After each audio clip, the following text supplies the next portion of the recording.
Hey everyone, welcome back. It's episode 302, and it is fitting that the number 2 is involved because it is our Modern Horizons 2 review. Here we are. Sean, how's it going? Good. Exciting set, to be sure. Yeah. And then we know when they were talking about it that they made it more enticing to Commander players by putting way more Legendaries in it. And they certainly did, more than normal. So we're gonna get right to it. There's a lot of cards to talk about. We're gonna talk about all the Legendaries, and we're just gonna highlight some of the cards. We're gonna keep that list short to not have this be like a 2+ hour thing. But we're gonna spend some time on all the commanders, so don't worry. Yeah. Thank you for listening. Thank you to everyone listening. We love it. Muchas gracias. If you want to help us out and you're like, hey, I like this show a lot, I want to see it grow, I want him to do more things, head on over to patreon.com/commandersbrew. That's a way to donate to the show. It's a way that you can support people creating things through that website, like us creating this podcast. But maybe you're like, I don't got that kind of cash. I understand. You can just give us a like and a subscribe on YouTube, or maybe a nice review on whatever podcast platform you use to listen to us.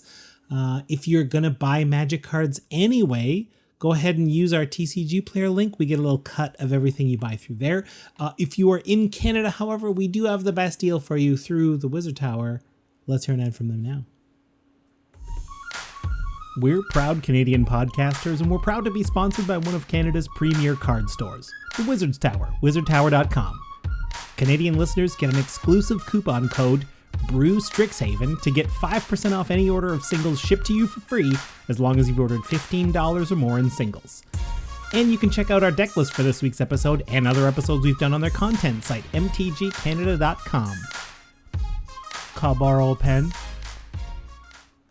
Okay. All right. Let's get right into it. Let's start talking about some of these cards from Modern Horizons 2. Sure, let's start with the mono-colored Legendaries. There are a handful of them. We'll highlight Ave Progenitor Ooze first. 2 green, Legendary Ooze, 2/2 with Storm. They brought Storm back. If Ave isn't legendary if it's a token, and that matters because Ave enters the battlefield with a +1/+1 encounter on it for each other ooze you control. And the Storm effect is that when you cast this, make a copy of it for each spell cast before it this turn. Copies become tokens. We're not going to go deep on this because we went super deep on our episode on Ave, so go have a listen to that if you really want to know how to break that down specifically, or our Lost Cards episode to get a few creative angles on that. Yeah. Episode 299. Check it out. Yeah. So let's move on to one we haven't brewed and discussed at length. Thorasta, Tempus Roar. Speaking of mono green, Storm.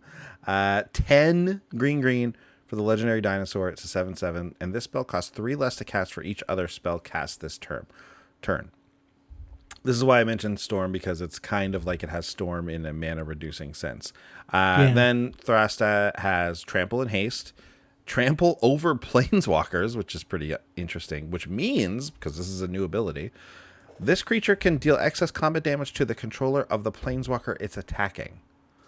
Then also says Thorasta Tempus Roar has hexproof for as long as it entered the battlefield this turn. So you can't target Thorasta the turn it enters. I think Trample over Planeswalkers is just how Trample should work, to be honest. I was thinking about that. Wouldn't that be interesting? It should. Because they would become like creatures. There would be no drawback. The drawback now to attacking Planeswalkers is like, well, I've only got a huge creature.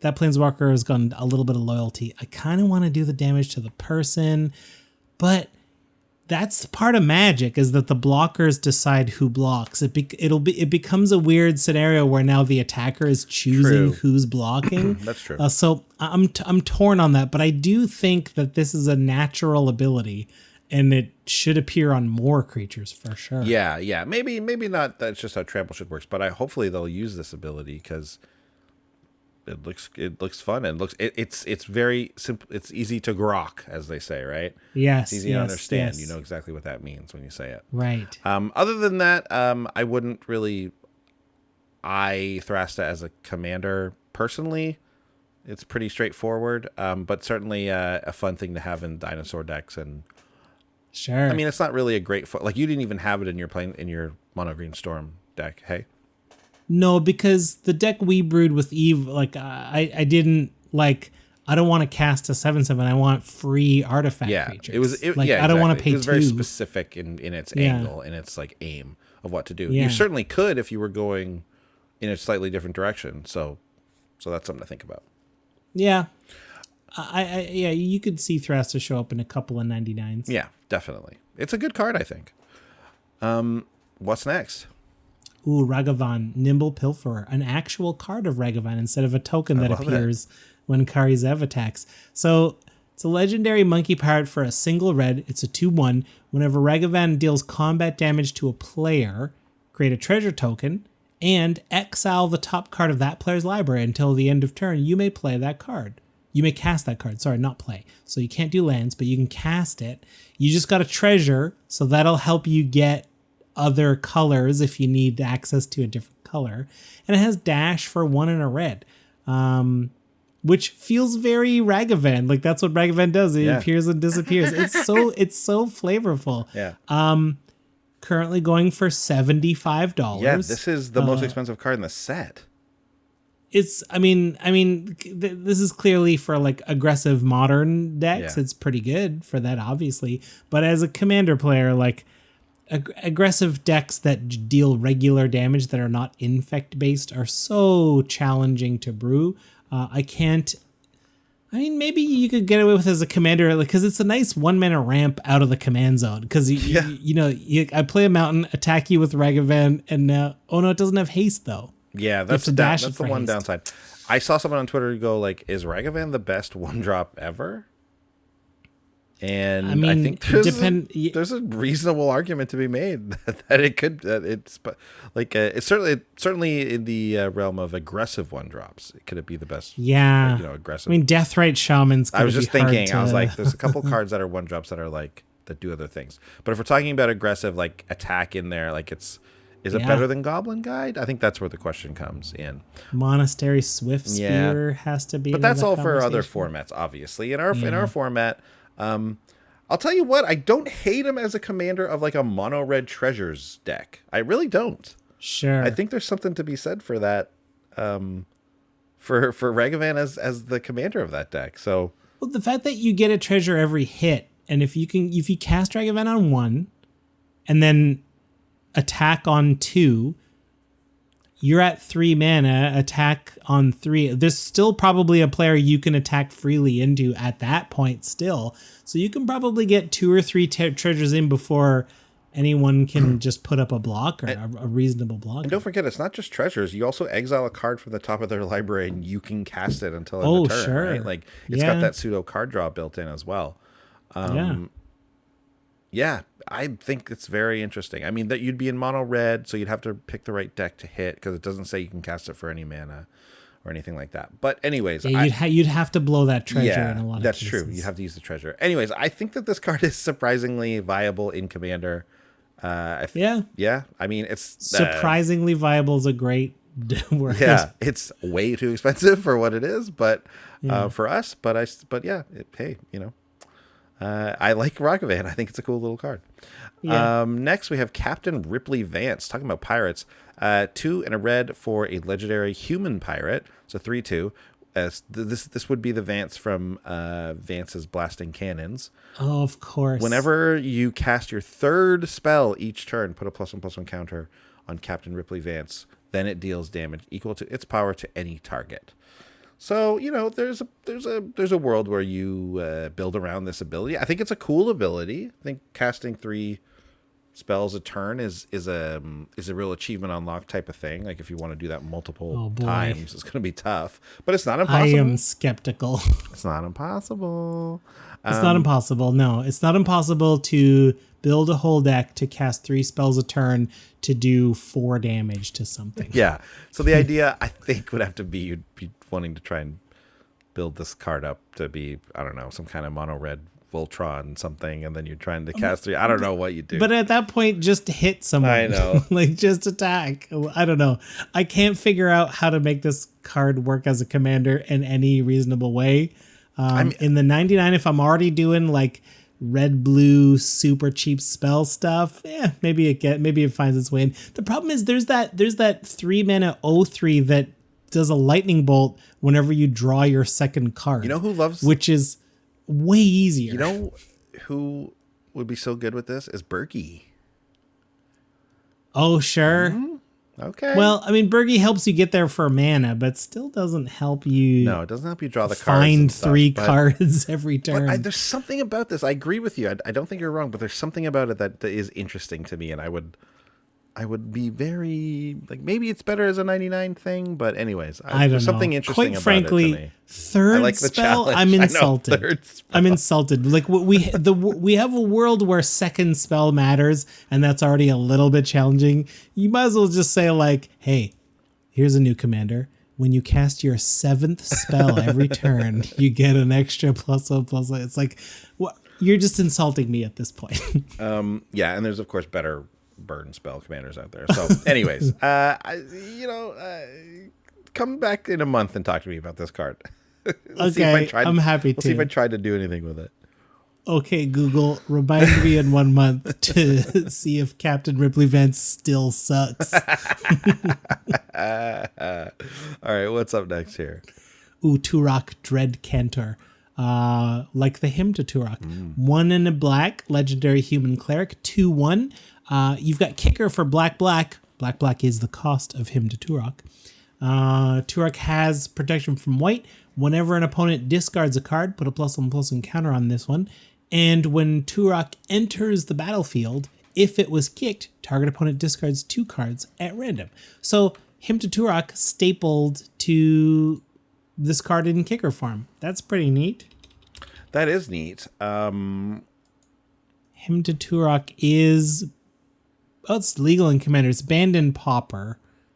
Right. That's what I was looking up. Yeah. Yeah. I mean, discarding at random is brutal. Yes. I like that when it's a kicker. It's just literally just adding Hymn to Turok on top of it. Yeah. So that's kind of fun. I wouldn't be super. I'm not super excited about it for Commander, to be perfectly honest. Maybe as a 99 card, it's something.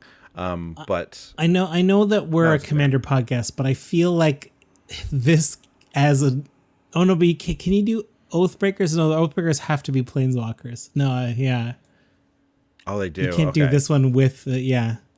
There is something fun about that. The whole time, whenever you said Turok, I was picturing Turok Dinosaur Hunter, the N64 game. Yeah. So there's that, which is a very differently spelled word. Yeah.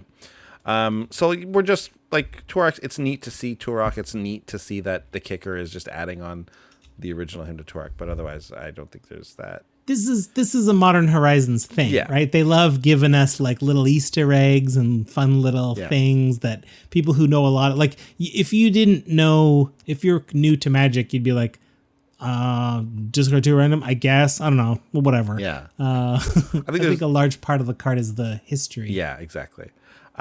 Is there a history to this one too? Svialoon of Sea and Sky? Not that I know of. Not that I know of. 1 blue for the legendary Merfolk God. So this is a god here in Modern Horizons 2. 3/4. Svialoon of Sea and Sky has indestructible as long as you control at least 2 other Merfolk. When it attacks, you draw a card. And then other Merfolk you control have ward 1. So I like that it gets indestructible in a Merfolk tribal deck. I like that when it attacks, it draws a card. Ward 1, I mean, who cares, right? Like, if there's one of your Merfolk I want to kill, I'm just going to kill it still. It's just going to cost me 1 more. So I get, again, that's probably much better in Constructed, where every little mana counts and matters and all that. But in Commander, that's basically nothing. Yeah, I mean, and then it's only other Merfolk get Ward 1. That's so true. I can still Swords to Plowshares it for 1 white, and then it's gone. Yeah, that's true. The design is neat in that, like, if you want to not have it have indestruction, indestructibility, you have to kill the other merfolk. You have to spend more mana on doing it, which would slow you down, and then it's even harder to I get that, and that's, again, good for those other formats, but I think Commander, it's going to be less good. Yeah, I get torn, right? Like as a Commander format, the format as a whole is getting leaner and more competitive every year. And spot removal is way more prevalent, but Exile spot removal is especially everyone knows. People will, because of cards like this, is like, why should I run a destroy effect when I can run an Exile effect? Yep. Usually you're paying a little bit more for it, but not in all cases. Swords to Plowshares as an example. So like indestructibility doesn't always matter on creatures in Commander. Exactly. Cool card, definitely a good card for a Merfolk deck, obviously, but but outside of that, we're not doing much with it.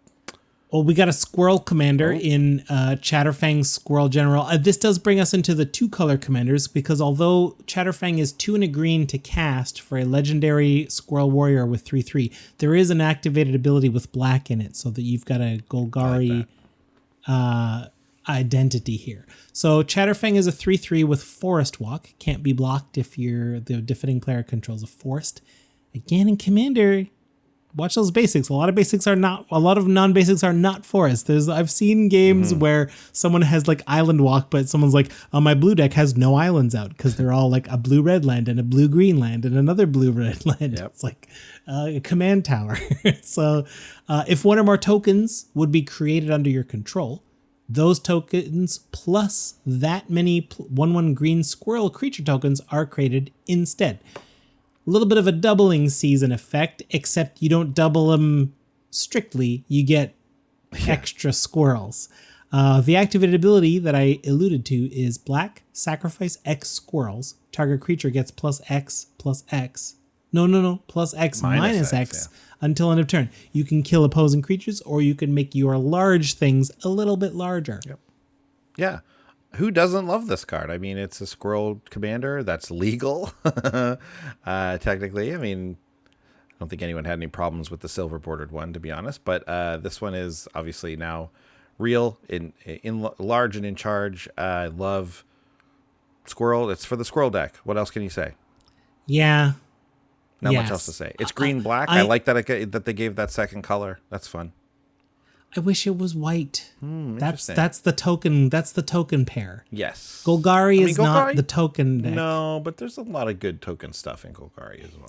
I mean, you can do it. I guess I always get a little miffed when I see them do things in the pair that isn't the best. I was like, this would be so much better in another pair, but you didn't.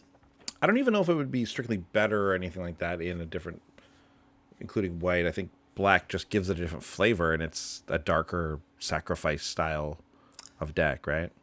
Yeah, I mean, it's all good. It's a real Magic card. It's allowed. It's legal. I just think if I was going to do a Commander deck with tokens and have a pseudo doubling season in the command zone, I think it would do more work in a green-white deck rather than a green-black deck. Fair.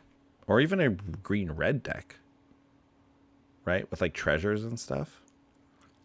Oh, because it just cares about tokens. I hadn't noticed that. I assumed creature tokens. No, it's just any tokens. Okay, so maybe I'm wrong. So like Selesnya's creature tokens, but not necessarily other tokens. Green-black can still make a lot of saprolings and fungus and all that kind of stuff. So zombies. Yeah, that's true. Yeah. Anyways, good card, very obviously. And I think even if you went outside of Squirrel Tribal, it actually is still very good, because just that doubling effect is really solid. And that's in the command zone. It's great. Yeah. Oh yeah, of course I get this one. You have to say this one. Asmarana Martica Catacastina Koldakar. I mean, here's a mnemonic to help you. It's not bad, but here here's a mnemonic that I like to help remember it. I'm gonna call this card Asmarano Madness Chef. Asmarano Madness Chef. Yeah, because that's actually really madness. Good. It also tells you what it does, right? and the chef part gives you that cookbook. So Asmarano Asmorano Madness Chef. Asmorano Marta Castana Tina Koldakar. Okay, anyways. You telling me nobody had a nickname for this person? Well, I love the story of it, of them wanting to make it, and they were like the note in the file was like, you literally cannot have anything else on the type line. This fills the type line, or the like the name, like the box or whatever it's called.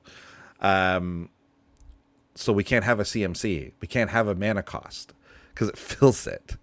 So that's what they're like. They're like, okay, let's figure this out, and then they did, and I think it's a very cool card, man. So she, Asmorana Madstakantinikal is a 3/3 legendary human wizard. As long as you've discarded, so there's again no mana value there, but as long as you've discarded a card this turn, you may pay black or red. It's the hybrid to cast a spell. So when she enters the battlefield, you may search your library for a card named the Underworld Cookbook, reveal it, put it in your hand, then shuffle, and then you sacrifice 2 foods, and target creature deals 6 damage to itself. So got some removal there. Underworld Cookbook, I mean, it's basically a thing that like lets you discard cards and make food, I think. Yeah. So it works really well with her. It's essentially a partnership for your commander, right? Like if this is your commander, you know that you're going to get the Underworld Cookbook, which is nice, and you can really build around that ability as well. Isn't this a brilliant design? Yes. I think, I mean, obviously if you go back in time, the world would be different. You'd change things, but like this could be why not design all commanders who tutor up a little trinket artifact or a little sidekick creature or a little like sorcery that you get to cast right away, just as a built-in type of thing, as another way to like, I don't know. It's definitely a space that they haven't really explored, and maybe that's because partner, does it better kind of already, but I'm with you. This is a way to avoid partners with. Yeah, because I agree. This Asmo has partners with, basically. Yeah, exactly. And I think you're right. And this is an opportunity to have a creature partner with their iconic weapon or something, or an equipment. Like I would love to see Nazan. Exactly. Like if Nazan had this, well, doesn't Nazan kind of doesn't he? Yeah, and that's why Nazan came to mind, because you get to. So we do have it. We do have it a little bit now and again, but I agree that I'd love to see more of it, and I think this one is just another good example of it. It's a cool card. It's a cool graveyard.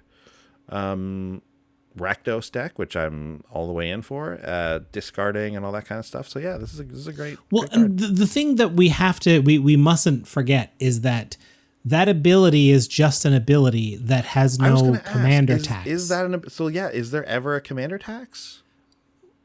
It says you may pay that to cast the spell. And you are casting the spell. So you know what? Yeah, you are still casting it. So it is still subject to commander tax. Yeah, I was gonna say I don't think it's an ability because of the way it's worded there. Right. Anyways, so I mean I'm a big fan of the card. I think it's lots of fun, and I love the kind of everything about it. Oddly enough, yeah. Although that being said, am I going to build this commander in real life? I don't know. Probably not. But I do like it. I do and like respect everyone that does. Next up is Golgari Commander Karth the Lion. 2 black-green, human warrior, 3/5. Whenever Karth enters the battlefield or a planeswalker you control dies, look at the top 7 cards of your library. You may reveal a planeswalker card from among them and put them into your hand. Put the rest on the bottom in a random order. Planeswalker loyalty abilities you activate cost an additional +1 to activate, which is, in a sense, it's an awkward way to word it, but they have to, but you get a better deal on your loyalties. +1s become +2s, 0s become +1s, -1s become 0s, etc., etc. For more info on this planeswalker, take a look at our last episode where we went deep. We did a whole episode on a specific deck and a Lost Cards episode on YouTube featuring extra angles to brew around it. So yeah, Golgari Super Friends. Spoiler alert, Golgari Planeswalkers. Yeah, right? But there's a few different angles, so yeah, check it out. We'll move on now. We'll go to General Ferris Rockyrick. 1 red, white, legendary human soldier, a 3/1, hexproof from monocolored. And whenever you cast, which is a lot of removal spells, whenever you cast a multicolored spell, create a 4/4 red and white golem artifact creature token.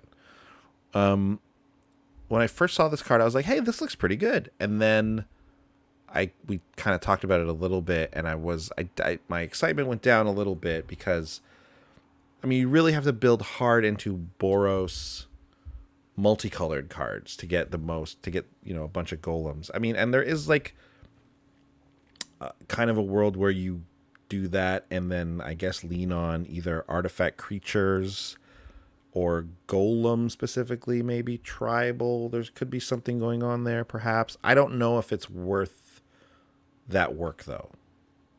The challenge is that, as you said, there are so few Boros multicolor cards that you kind of really want in a commander deck. There's a lot of like hybrid creatures that kind of don't really make the grade in the world of commander. So there are far fewer Boros specific cards than I would have thought. Once you take away the French vanilla creatures and the way over costed burn spells or destruction spells, what are you really left with? And it's like, so I think General Ferris Rockyrick belongs in a 5-color deck as a way to get extra value because you're already casting tons of multicolor cards anyway. Good call. Maybe like a 5-color Niv or the Ur Dragon. I was about to say, sounds right at home in that Niv Mizzet deck, the 5-color. Yeah, you're getting some good value there. I mean, these are 4/4s. That's a sizable token. It is. It's just, but then I'm thinking do I even want Ferris Rockyrick in a Niv Mizzet deck? Like the multicolor spells I have access to are just so much better than this one. I probably don't want it. I bet you can put together a decent version of this deck. I'd be Niv Mizzet with Rockyrick, or you're thinking Rockyrick just a at the Rockyrick helm? deck. Okay. Just a Ferris Rockyrick deck. I think there's something. Okay. I don't know. Boros is the part that makes me doubt it, but because I like the ability, but I hear what you're saying, and I think you're onto something.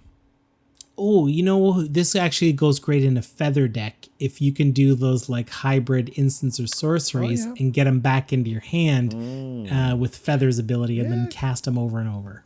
That's interesting. Yeah, like maybe you just try and lean hard on 2 mana spells and 1 mana spells that do that in this deck. Why not?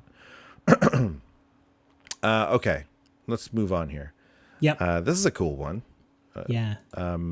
I just read the last one, so you can read this one. Oh, okay. Lannis, Cryptozoologist. Simic, green and blue. For a legendary Snake Elf Scout.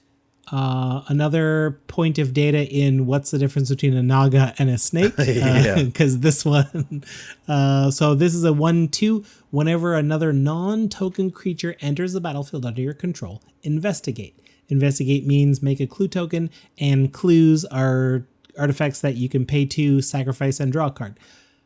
So here's what else Lannis does. Tap, sacrifice X clues. Target opponent reveals the top X cards of their library. You may put a non-land permanent card with mana value X or less from among them onto the battlefield under your control. That player puts the rest on the bottom of their library in a random order. Okay. Yep. That's significant. It comes down early, so all your future creatures are going to bring a bunch of clues. Finally, Tamiyo's Journal is great because now I can cast a Tamiyo's Journal and tutor twice immediately, maybe, if I've got like 6 clues out already. What's better, a free tutor or something off the top of your opponent's deck? Probably a tutor. This is a good commander for the clues deck. This is the commander for the clues deck now, right? Like, we didn't even really... I remember putting the clues deck together when it was around, and it was fun, and it was good and everything. And now that they've got a lot more investigate going on in this set, which is fun. And then they made this commander. So like we now have a fully fleshed out, even more so Clues deck and commander now, which is fun. Yeah. It's just one of those things where it's like, well, I guess this is the commander for the Clues deck. That's it. Like what else is there to, it's good, great. I don't see you running this outside of that though, No, you because the ability triggers when non-token creatures enter. Obviously, a large part of the deck is creatures, and there's probably a few flavors within that creature suite. Like maybe you do super tiny aggressive Edric type of flying men type of thing. Toski as a 99 kind of to assist, but maybe you just run like maybe some kind of tribal creature, some kind of elf thing. Yeah, I do think there's although there's certainly Clues, the creatures that come along with them could bring a lot of variety.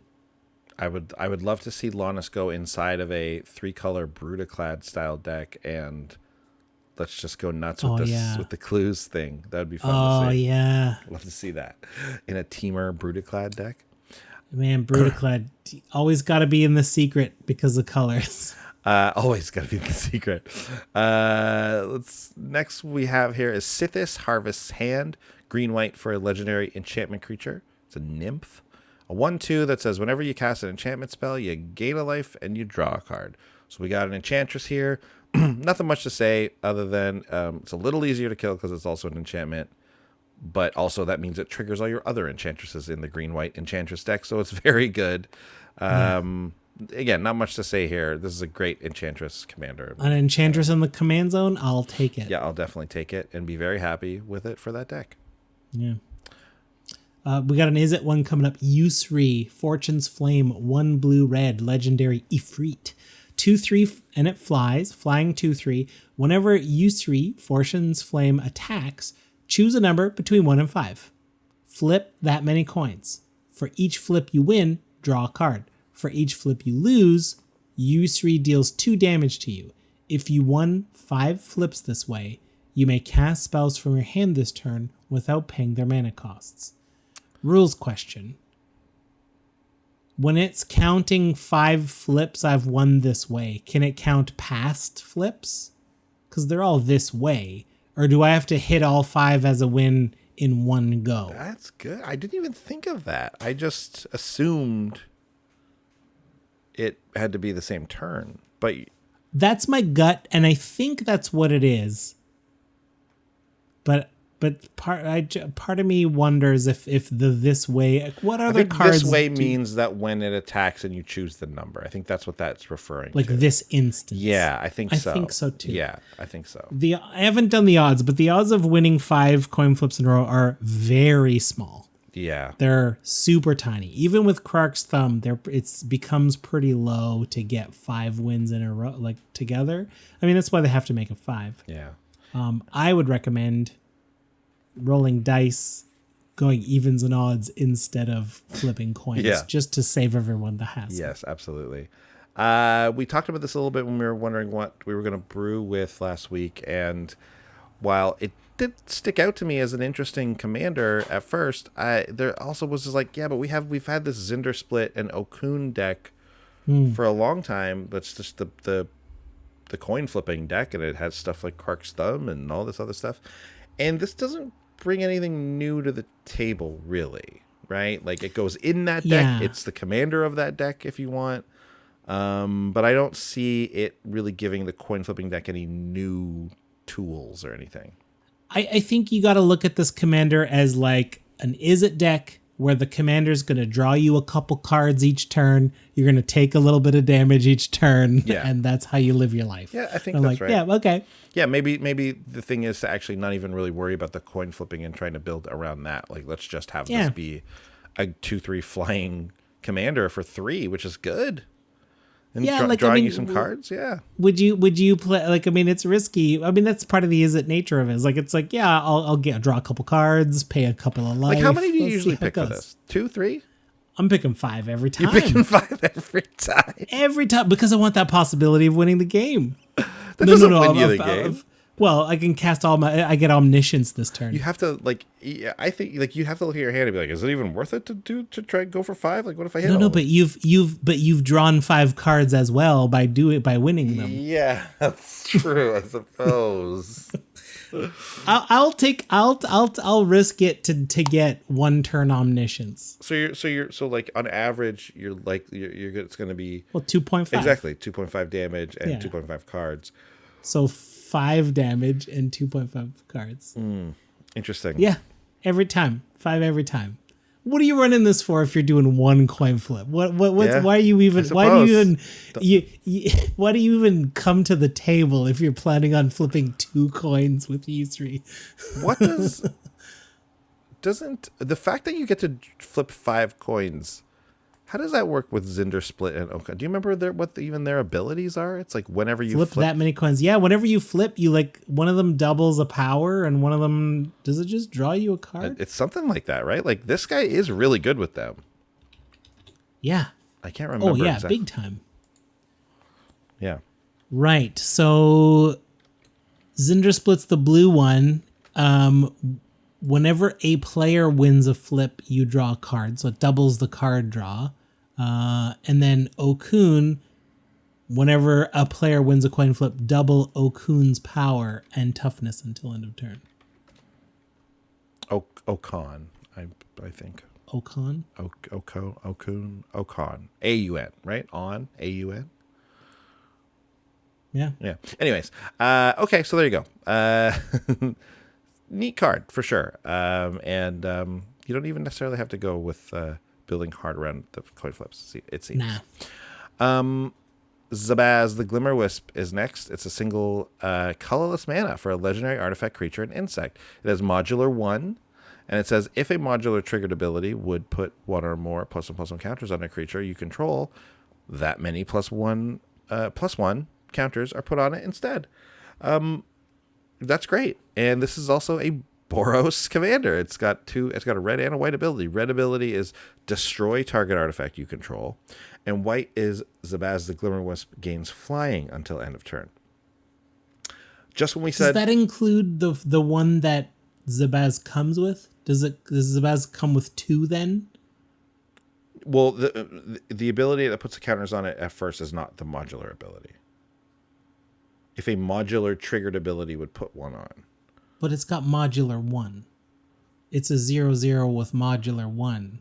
So does it come with 1? Is that a triggered ability? I don't think if that was a triggered ability, wouldn't the creature not even... whenever, or at? Yeah, wouldn't but does it not modular work? say it's not a triggered when ability, this enters? for sure. It enters with that. No, many it can't. It can't possibly be. Otherwise, right. it would die. That's what I was about to say. Like it would just be a 0/0 with a trigger on the stack. Okay, so it's just a 1. It's just the dying trigger, right? So when modular is when something dies, the counters go on something else. Right when we said we wanted more modular stuff, Modern Horizons 2 came along, and I think it was a couple decks ago, we were like, if we had more modular stuff, we'd brew around it more. And Boros deck too. Yeah, it was. Yeah. It's as if they knew. Yeah. Totally. It's as if the people at Wizards knew this was coming. It's as if they designed the sets quite a few years in advance. So Zabaz is a cool modular commander for sure. One weird thing that I just can't figure out why it's done this way is the red ability is destroy target artifact you control instead of sacrifice. Because the reason why it matters to me, I think, is that one of the more common things I see in artifact decks, especially artifact creature decks, is ways to make your artifacts indestructible. So if you're counting on sacrificing them, you don't really want to include those abilities for Zabaz. But I mean, it's probably only a handful of cards. It's probably not even that big of a thing. But it's just weird to me, right? Like I wouldn't not build a Zabaz deck based on that one concern, but like because I think it's a cool commander, and I think it's nice to have a modular commander. My bet is that the effect is destroy the artifact. That's on the right side of the colon. We're used to sacking artifacts being on the left side of the colon. Yeah, it would be right. weird. It might be weird I bet you someone in design was like, it's too weird for just sack an artifact to you control to be the effect. Like, that's the payment. So let's change it to destroy. Then it feels more like an effect. It's very interesting. But yeah, I mean, 1 mana for this ability is really cool. Yeah. Also. So I'm into it. I'm into it, a new modular commander. 2 more commanders, more than 2 colors each. Going up to 3 colors. This is Piru the Volatile. 2 red, white, black. That's a total of 8 mana for a Mardu legendary Elder Dragon. They're a 7/7. This is going to remind us of the original Elder Dragons. They were so expensive. It even has upkeep cost of red, white, black. At the beginning of your upkeep, sacrifice Piru unless you pay that. When Piru dies, it deals 7 damage to each non-legendary creature. Seems very underwhelming. Yeah, man. Those old dragons are not really worth it. They suck. I'm not getting nearly enough for my 8 mana. 8 mana? Yeah. And I have to pay 11 to upkeep. You're paying 11 for this thing to keep it on the board for 1 turn. And it doesn't destroy legendaries. Like, would it be so bad if it just did 7 to every creature? Yeah, like every other creature. Because like it doesn't want to destroy itself, I suppose. Oh no, it's when it dies. Never mind, it doesn't even matter. Yeah, why doesn't it hit legendaries? I mean, have it say 7 damage to each creature and planeswalker. Sure. I'm still not running this card. Like, creature and player, I'm not running this. I don't care. 8 mana. I could be convinced. I could be convinced. I could be convinced. No, I mean, I don't like it. But will you put players in there? I'm willing to have the conversation. Yeah, okay. I'm willing to have the conversation. I'm willing to give you the time to speak to me about because this guy has lifelink and he does this. Oh, okay. You know what? Yeah, because you're gonna. So actually, that is a point I had not noticed. Me too. I just realized that as well. It's definitely better because I guess the deal would be it's an 8 mana sort of board wipe that and gain 1,000, but also life. Gain a lot of life. Yeah. Yeah. Okay. You know what? We're back into talking about this as a real card then. Yeah. 8 mana, gain 1,000 life. Because it's kind of like a sorcery. It's kind of like an 8 mana sorcery in your command zone. Yeah. That you do get to have on the battlefield for like the turn that you cast it, obviously. So if you have a way to haste them, that's okay. I mean, you're allowed to pay the upkeep and just keep attacking, certainly, right? Like, certainly. And then you throw a sack outlet in there so that you can take advantage at any moment. I take back saying that it sucks. It doesn't suck. It's just It's just too much. Because the abilities are good. Too much. Yeah. Okay. Yeah. We came around on it and we found out that Piru is better than we originally thought because that lifelink does make a big difference. If there's a big board, like you gain a lot of life, and like we're right about that, right? Like that's not because it does say it deals 7. Yeah. So even though it's in the graveyard, it can still have lifelink. Well, I mean, it's like the source that's dealing the damage is this card, right? Which has and this card has lifelink. Yeah. Okay. Great. Okay. Let's read last one. Next one. Garth One Eye. Everyone's talking about it. Everybody's talking about it. I don't know what that's from. It's from something. Sarah always says that. Everybody's talking about it. It's from some movie or something. Anyways, Garth One Eye is Wooburg for a legendary human wizard, 5/5. Tap. Choose a card name that hasn't been chosen from among Disenchant, Brain Geyser, Terror, Shivan Dragon, Regrowth, and Black Lotus. Create a copy of the card with the chosen name. You may cast the copy. I asked Sean. And Black Lotus. Yeah, I asked Sean specifically. What do you mean? Create a copy? What do you mean? And then cast it. Like I was like, you don't create the card, do you? Right? Because you can create it and then not cast it. That's the thing. And then we're like, oh well, it can just go like it's like the same thing of like when you exile something from someone's graveyard and then you can cast a copy of it or whatever. But you do actually create the card for this. which is a bizarre thing. Yeah. Anyways, So one activation and you've created $100,000. The other weird thing about this is Black Lotus is banned in our format. So Yes. you create a banned card and cast it. And I know the banning is only only restricted deck building, right? So we can't include Black Lotus in our deck. That's it being banned. But there's nothing that says Garth one I can't give you one. So I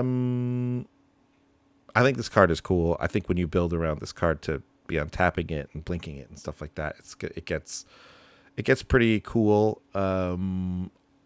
Although you can't, like I originally thought, go infinite with it really easily, because I was like, oh, you can just keep tapping it and untapping it, making Black Lotuses. Nope, can't do that, because it's always got to be something that you haven't chosen.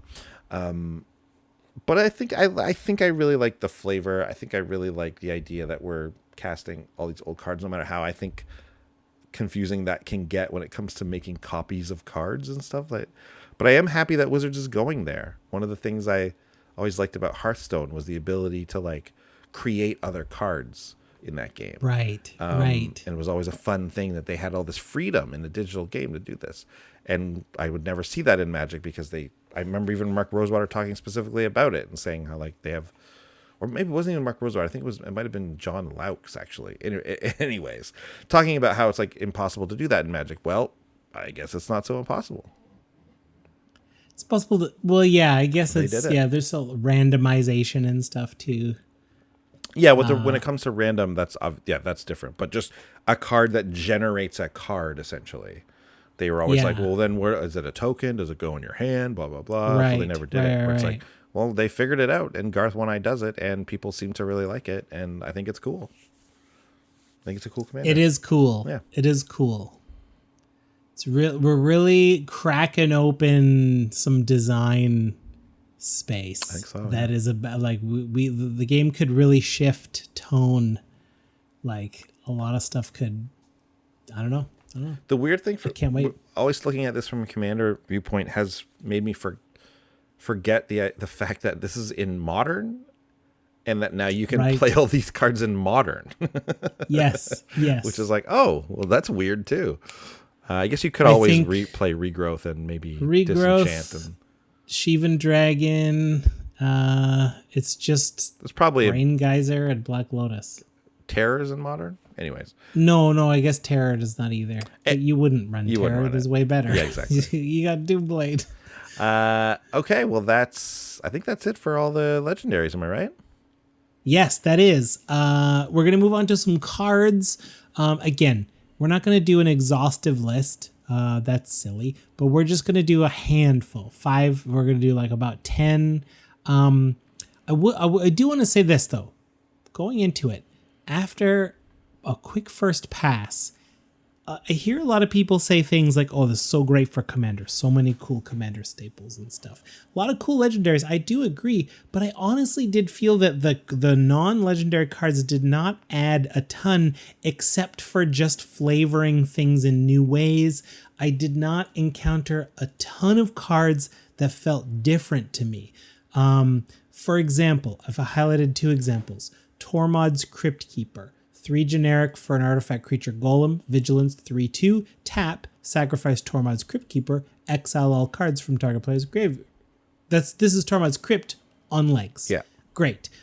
If I'm running Tormod's Crypt, that's a 0 mana artifact. I doubt I want this. Certainly don't. Why would you ever? And then what about Tragic Fall? 1 and a black for an instant. Target creature gets -3/-3 until end of turn.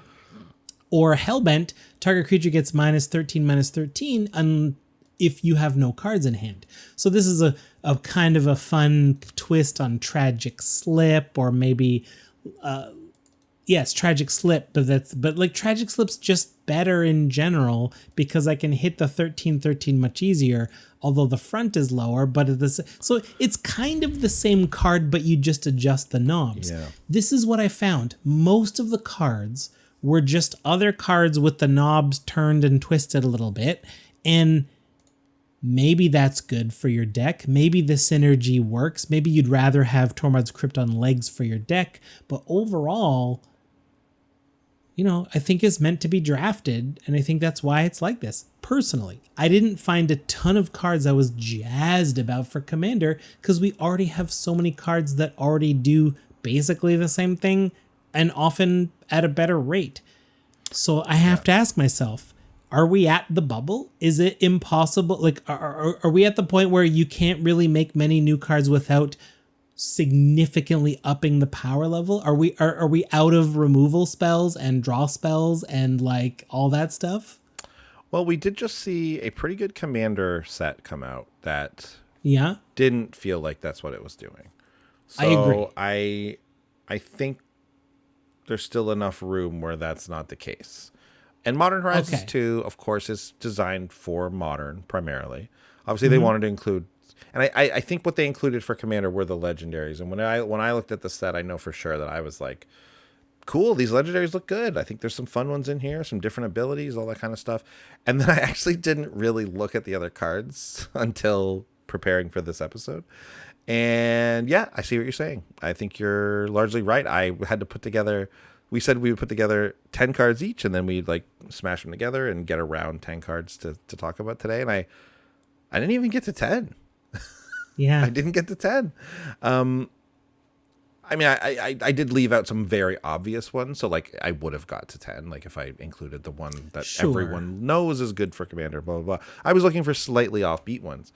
But yeah, usually that's really easy in a full set like this. And there's stuff here, but it's not, this is designed for Modern. And I think outside of the Legendaries, it's pretty obviously designed for that sort of thing. Yeah.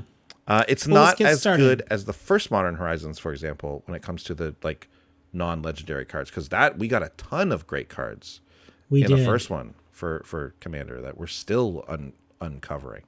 But yeah, let's talk about these cards, starting with. Oops, I forgot to put the first one in. Oh well, this is one that you wanted to talk about. No, Dermotaxi. Oh no, Solitude's the first one on the list. Oh, okay. Solitude is from a cycle with Evoke where you exile a card of the same cycle. This is the white one. 3 white creature, elemental incarnation, flash, lifelink 3/2. But as I said, you can evoke it by exiling a white card in your hand. You can cast this for 0 actual mana spent. When Solitude enters the battlefield, exile up to one other target creature. That creature's controller gains life equal to its power. This is Swords to Plowshares. 5 mana Swords to Plowshares on legs, or Swords to Plowshares by discarding a card with the evoke. And it sees a creature enter the battlefield and die. So like there are other creature things. So like, very cool card. Very cool card. Would I run this? Not for $40. Certainly not for $40.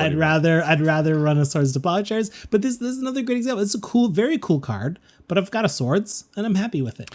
Yeah, and obviously you'd like another Swords or a free Swords or whatever. But you're right. I mean, I do have another Swords, and that's Path to Exile. Sure, and it's not $40. But this card is worth talking about simply because of what you said. It's another Swords, right? So yeah. But yeah, is that how much it's going for? $40 right now? Yeah. I guess that's a pre-sale technically. No. No? I guess technically it is. Yeah. I mean, you're already at the time of playing recording. it. Yeah. Anyways, definitely going to show up in Commander though. So be ready for that free Sword sometimes. Yeah. Excellent card. Okay. And there's like you said, there's a whole cycle, but this is the only one that really stood out to me as something that I definitely wanted. I can't even, and I looked at them all, but I can't even remember any of them at this point. I didn't analyze them as a cycle. The green one just shuffles in a graveyard into the library. Yeah. And the blue one didn't do it. The blue one is a bounce spell, I think, maybe. Let me guess. The blue one drew you some cards? Maybe. But it didn't. I thought it was I thought it was going to be a counter spell, but it wasn't. Oh no, yeah, you can't do another Force of Will. Yeah. Anyways, we'll move on here and read the next card, which is Academy Manufacturer.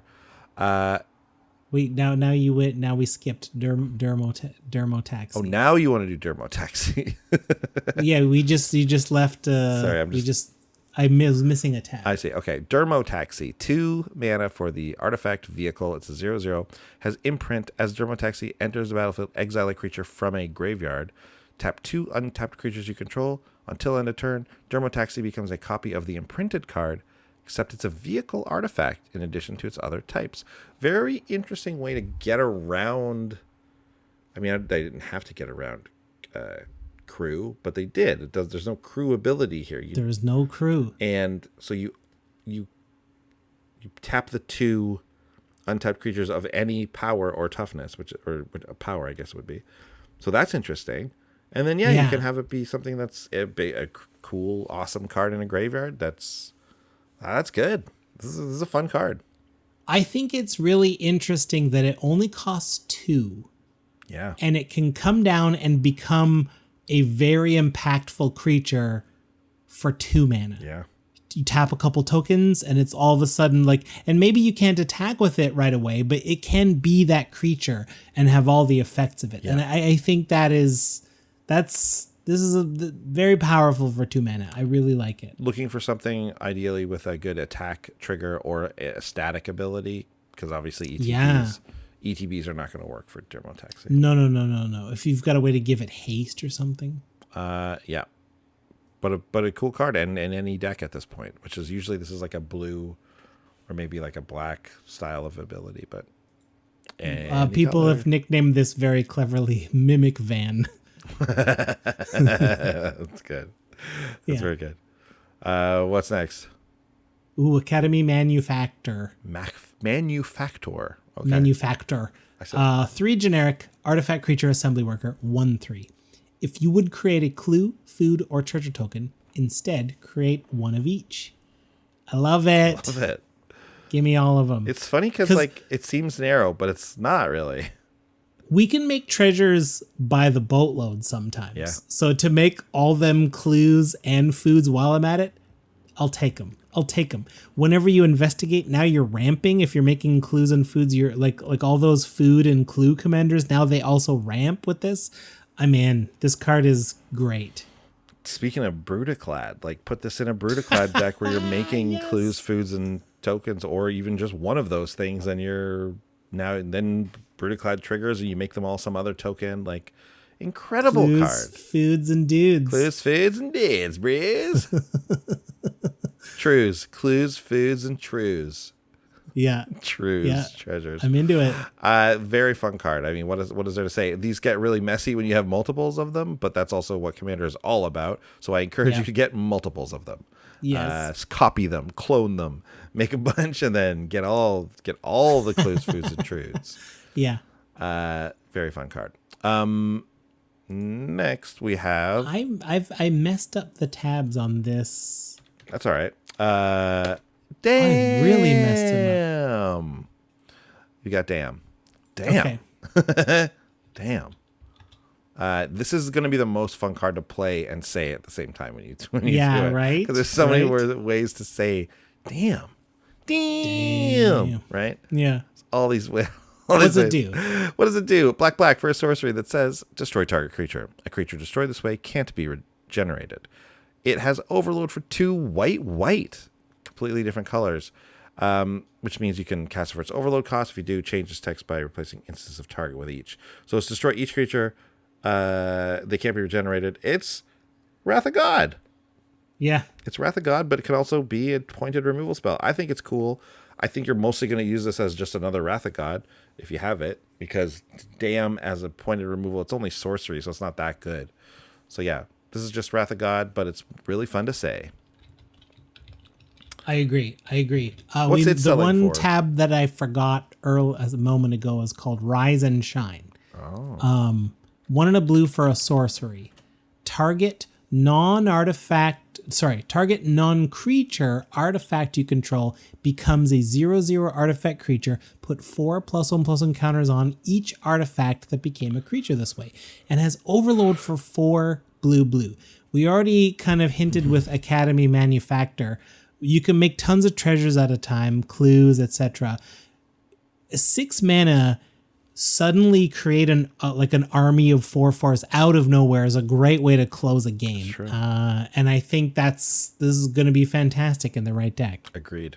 Yep. Very, very good in Mana Rock Tribal or any of that stuff. They love these cards.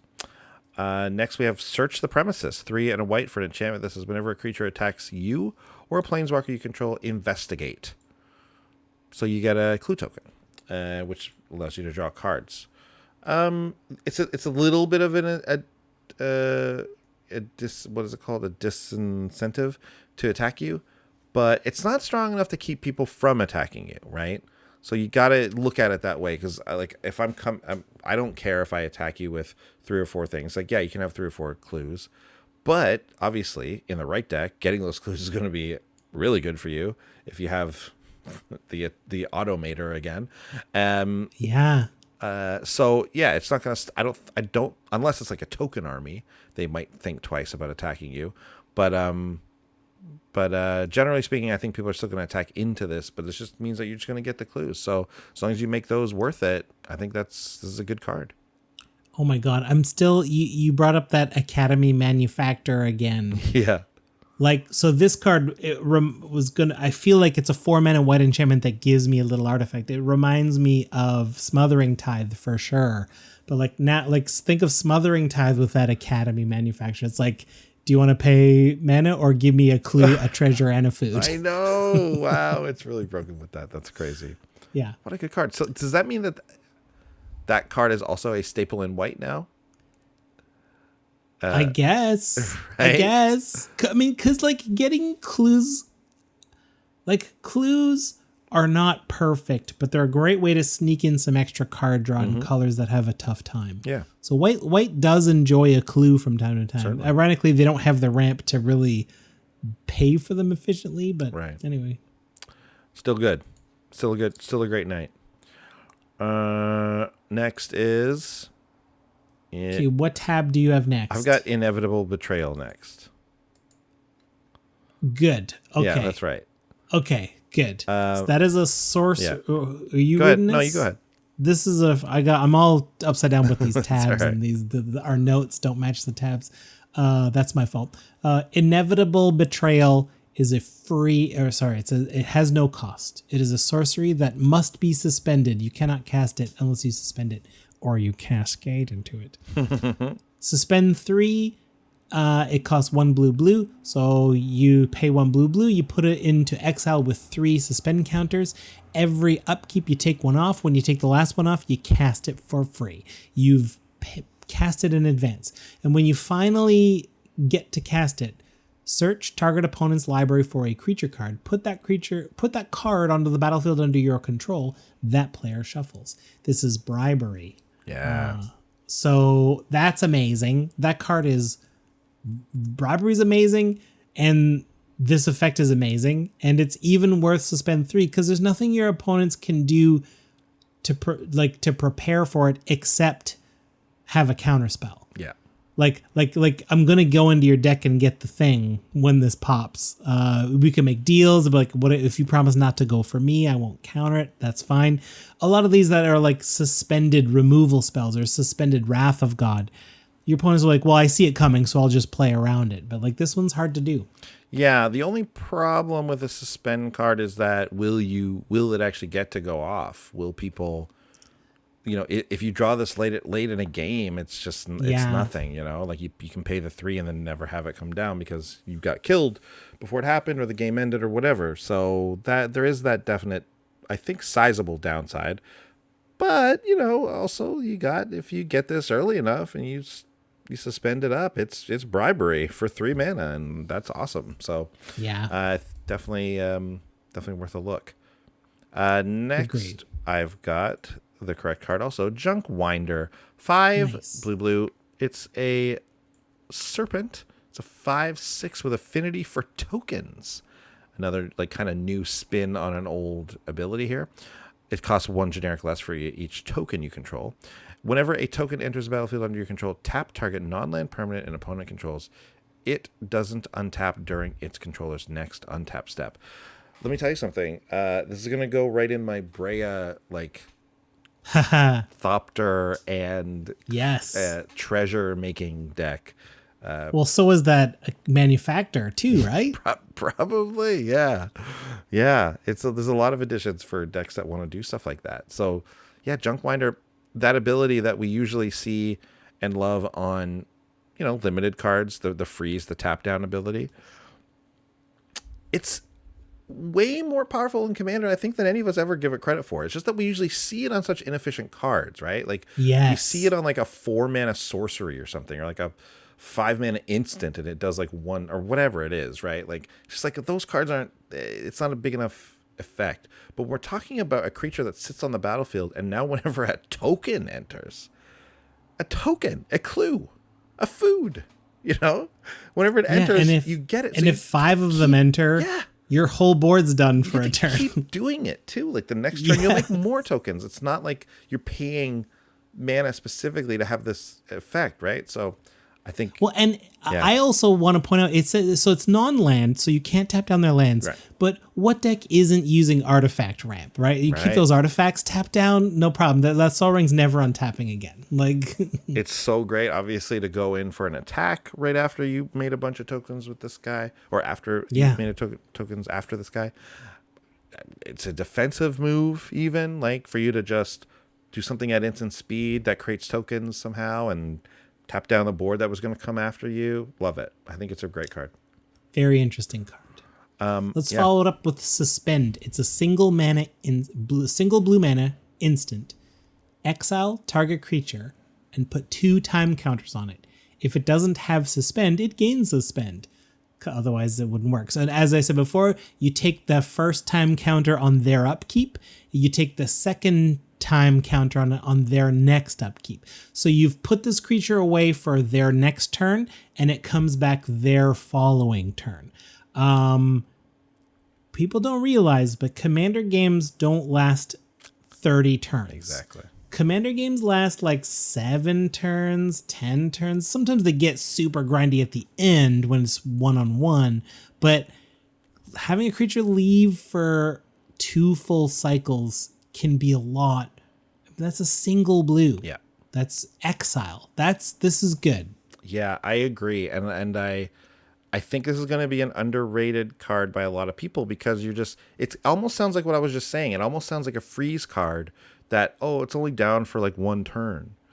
But obviously, if you do it at the right time, you do get it down for 2 turns. If you do it on their turn, right? Oh, of course. You would certainly do it on their turn. Certainly try to do it on their turn so that the next turn, so that it's 2 turns essentially. But like you said, Commander games last a shorter number of turns than any of us think, and this can be the difference. And you can do this to, it removes a commander, right? Like, it just removes a commander because they're probably just going to put it into the command zone. So sometimes that's just good enough. Sometimes that's just all you need to do.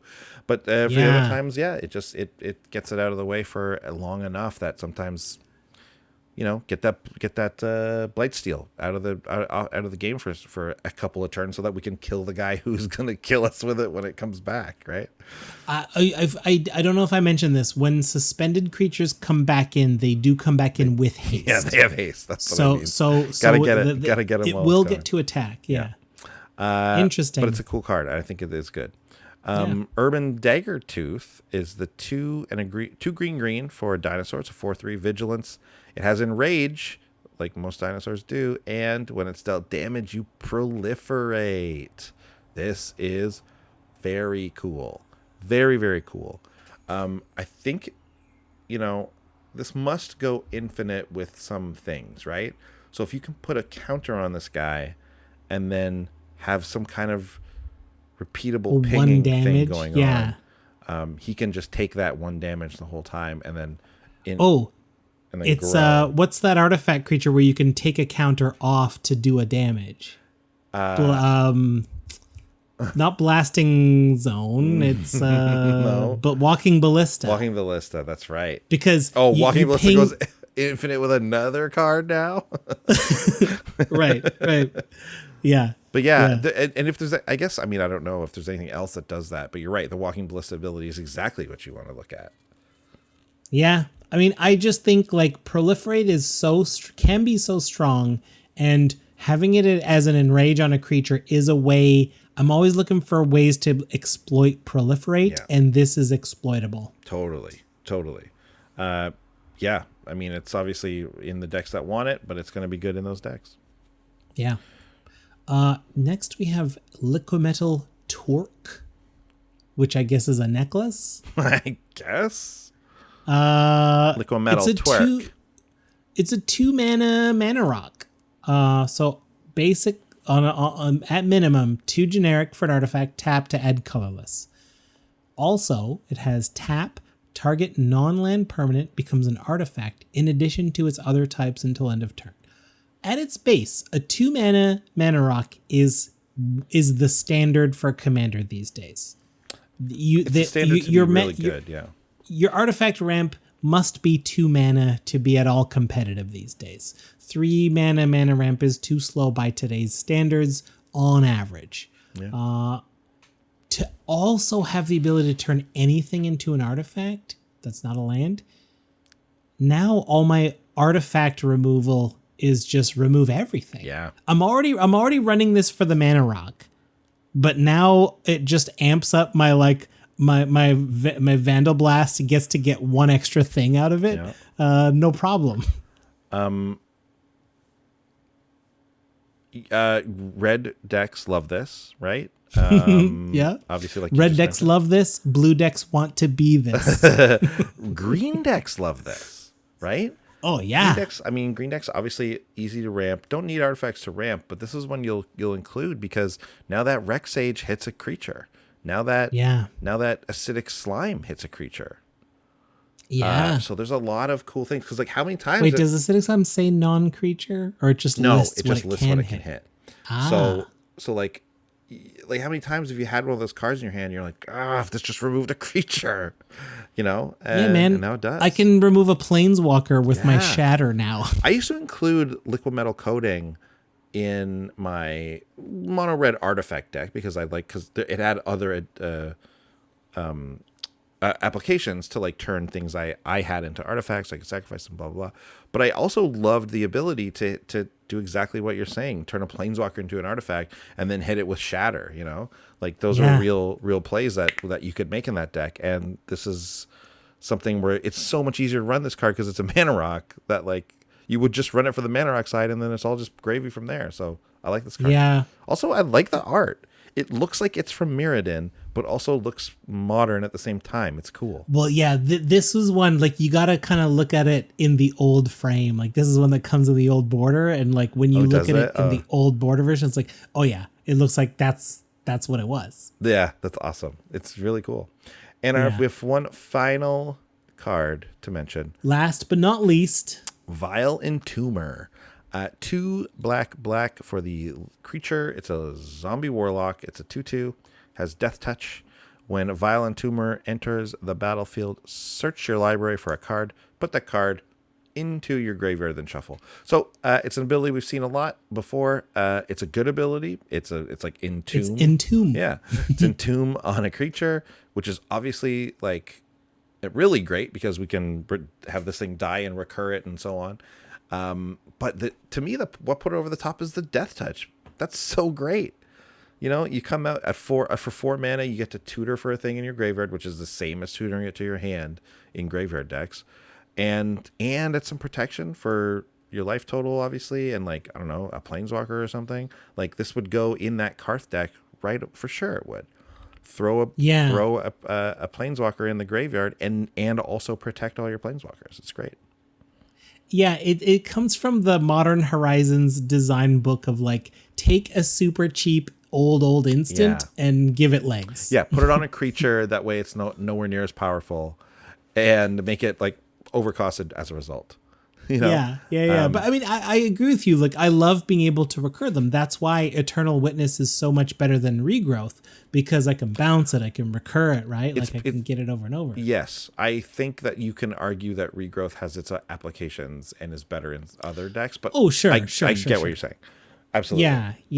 It's just giving it like new life. It's just giving it different.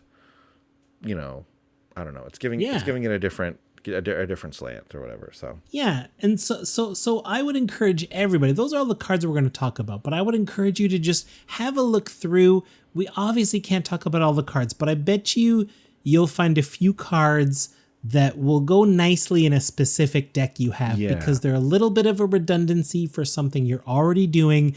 maybe it won't blow your mind, but they'll be nice to have. That's a really good way of putting it. It's not the same type of stuff we saw in the first Modern Horizons, where a lot of them were like broadly applicable. Here it's like, yeah, these go in some like specific decks, and they're good, and they might replace something you had in there before. The decks that want them really do. Yeah. And I think that's nice. Violent Tumor, great example. Yes, very good example. Okay, well, that's it. Overall, good set, I gotta say. Like, even though we kind of, there are some things about it that are not specifically for Commander, but I think overall it is a decent little set. Yeah.